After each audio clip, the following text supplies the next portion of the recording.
Hi everyone, I'm Anna. This is my Physics 2 Lab 4 Magnetic Field of a Bar Magnet lab. So in this lab, I used my phone's magnetometer to measure the magnetic field of a bar magnet experimentally, and then I figured out how the field depends on distance. And then after that, I calculated the magnet's magnetic dipole moment and then compared my real experimental data to computational data from the dipole model using GlowScript. So my key experimental results were that the exponent n was around negative 2.9, which is very close to the dipole prediction of negative 3. And my magnetic dipole moment came out to be about 1.102. The main comparison result is that the computational dipole model matched the overall shape and trend of my measurements really well, especially farther away from the magnet, but small differences showed up closer to the magnet because the dipole approximation becomes less accurate up close and because there's measurement uncertainty. So the main physics idea is that the bar magnet's field drops quickly as you move away from it. So I modeled the bar magnet's magnetic field using the equation B bar equals K R to the N. So if I can find N and K, then I can describe how the field behaves with distance. The theoretical prediction for a magnetic dipole is mu naught 2 mu over 4 pi r cubed. And the reason we trust this is because the dipole model comes from the Biot-Savart law, which is the fundamental law describing magnetic fields produced by currents. And this also shows that in theory, n should be about negative 3.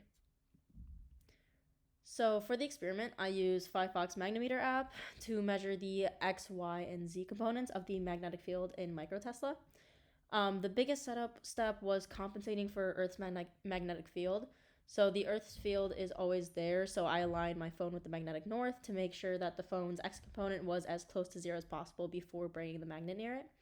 Then I oriented the bar magnet east-west so that the magnet's on-axis field mostly shows up in the X direction, and that way changes in BX mainly come from the bar magnet and not the Earth. I also located the magnetometer sensor location on my phone because the sensor isn't at the center of the phone. But once I found it, I used that exact point for measuring distances. And then I measured BX at multiple distances, and I repeated each measurement 3 times to reduce randomness and human error. So this slide shows my spreadsheet where I entered my 3 trials at each target field strength. So the important part is that when I was recording distance in meters and B field in Tesla, so I converted microtesla to Tesla in the results. I also collected data at multiple field targets at around 20, 70, 120, 170, and 220 microtesla, and for each one I found the distance that produced that magnitude of BX. Then in the spreadsheet makes the key graph ln BX versus ln of R, and the reason we do that is because if BX equals KR to the N, taking the natural log of both sides gives ln of BX equals ln of K plus N ln R. So basically on the plot, the slope is N and the intercept is ln of K. So from the graph, I got the straight line fit with the equation y equals negative 2.8989x minus 15.328. So in this graph, y is ln bx and x is ln of r. So the slope is n equals negative 2.8989, which is really close to the dipole prediction of negative 3. And then next, the intercept is negative 15.328, and that intercept equals ln of k, so then solving for k would be e to the negative 15, which gave me 2.2 times 10 to the negative 7. So now I have the full experimental relationship and just plugged it into the equation to solve for the magnetic dipole moment, and that's how I got mu to be 1.102 directly from my graph. And then this slide shows my GlowScript code. The main idea is that I created a function called dipole B mu comma r, and that calculates the magnetic field using the dipole equation that you could see in like the red boxes. And then I set the magnet at the origin and gave it a magnetic moment vector in the direction of the magnet's axis.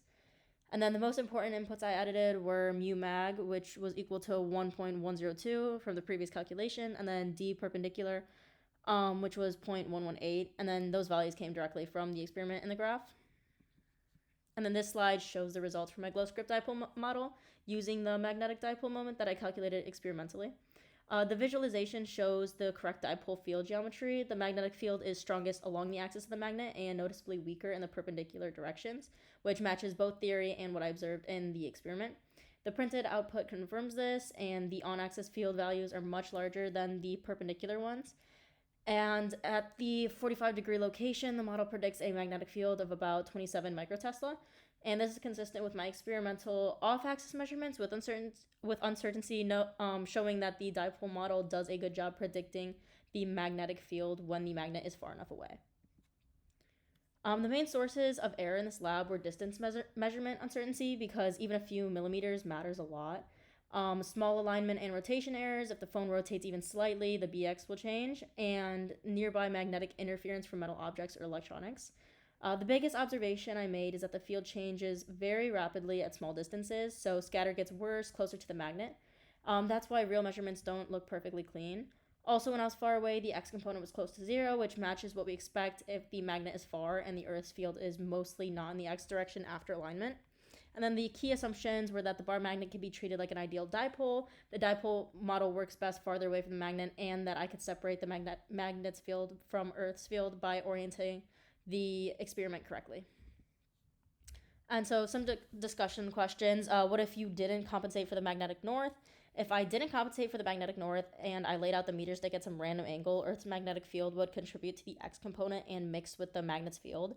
And that would make the measurement BX values systematically way too high or too low depending on orientation. So the ln plot would be less linear and the slope and intercept would be less reliable. So I'd get worse values for n, k, and mu. And the computational comparison would also look worse. And then question 2, what if you stick two identical magnets together end to end? If I connected two identical magnets, the overall dipole moment would increase, approximately doubling if they align the same way. And this means that the magnetic field magnitude at a given distance would increase, but the distance dependence should stay basically the same. So n would stay about -3, but k and mu would increase. All right, that's everything for lab 4. Thank you so much for watching.